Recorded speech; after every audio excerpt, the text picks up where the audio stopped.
Good morning mga kay for today's video.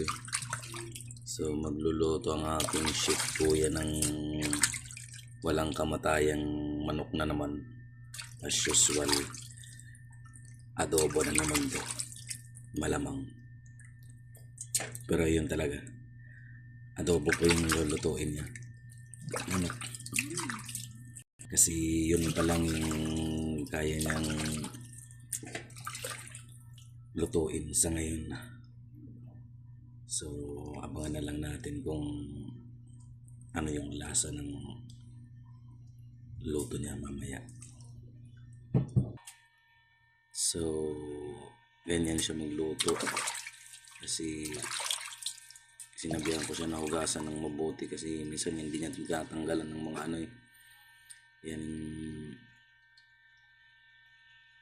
baga ng manok eh. Sabi ko tanggalin niya yan kasi malansa yan.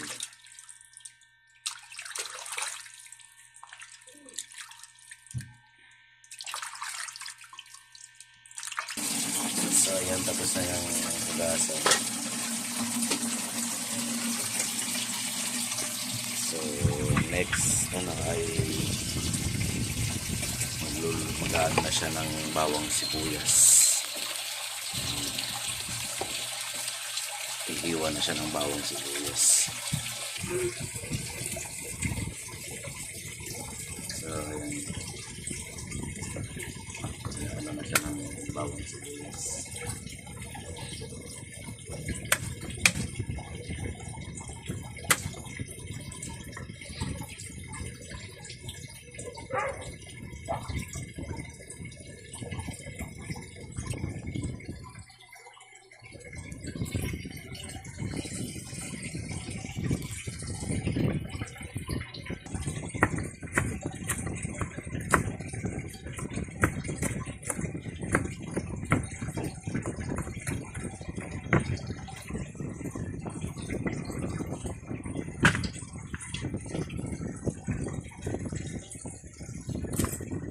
Next ay sibuyas.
So ayan, magigisa na.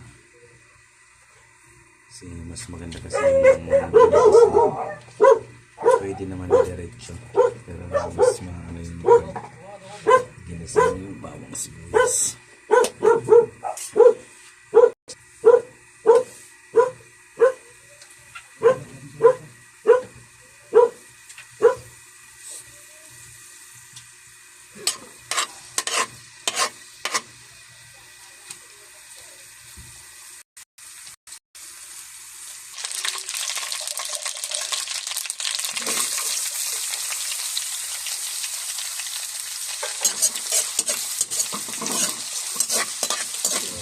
Ayan, ilagay na yung bawang sibuyas.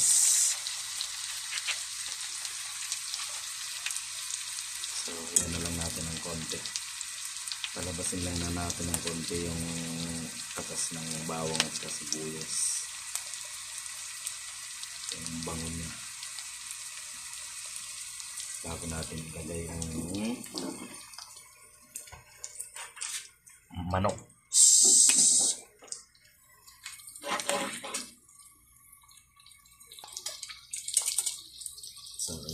lalagyan na natin ng manok.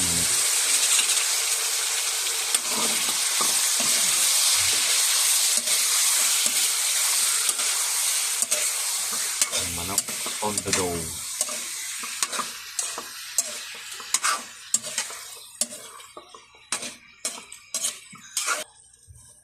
So, suka yan galing Ilocos.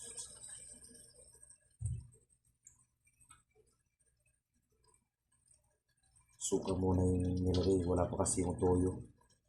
Naubusan kami ng toyo kaya bumili pa yung bunso ko ng toyo.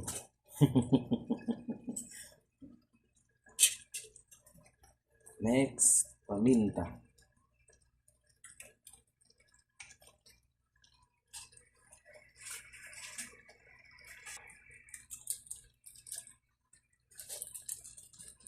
Sunod, syempre hindi mawawala yan.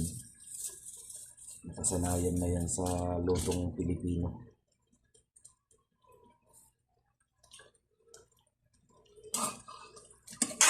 Konting mekos-mekos.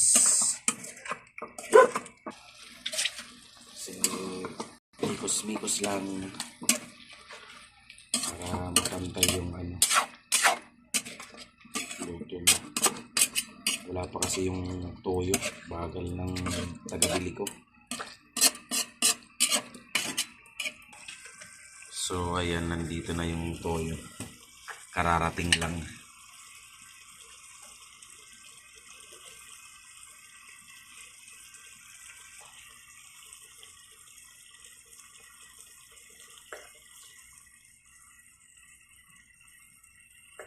Toyo pampalasa. Ang kukumpleto sa adobo.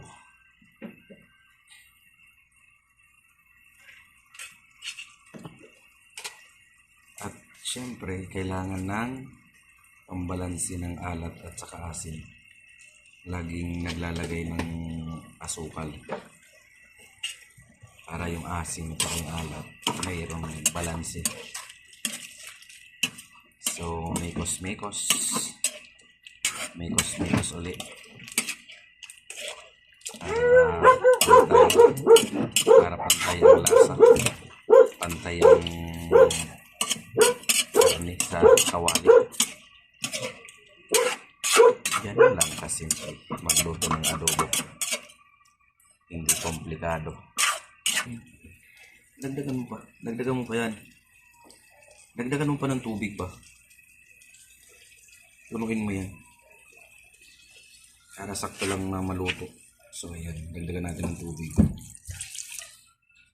Tapos pakuluin lang natin.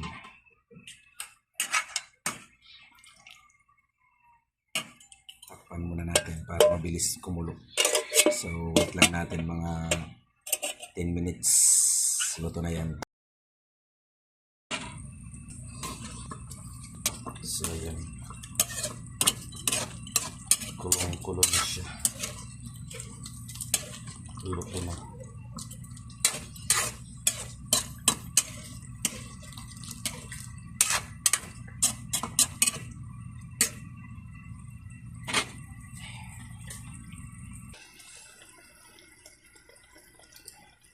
So ayan, lagyan lang natin ng konting pampalapot para mas kumapit yung atas niya sa karne.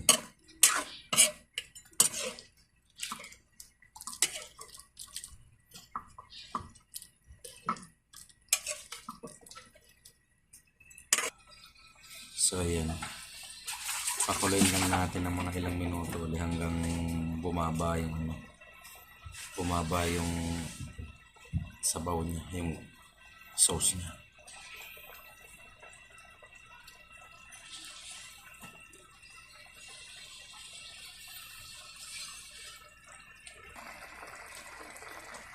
So ayan, malapit na yan. Mga konting konting kulo pa para mabawasan lang yung sauce niya. Paigain lang natin ng konti.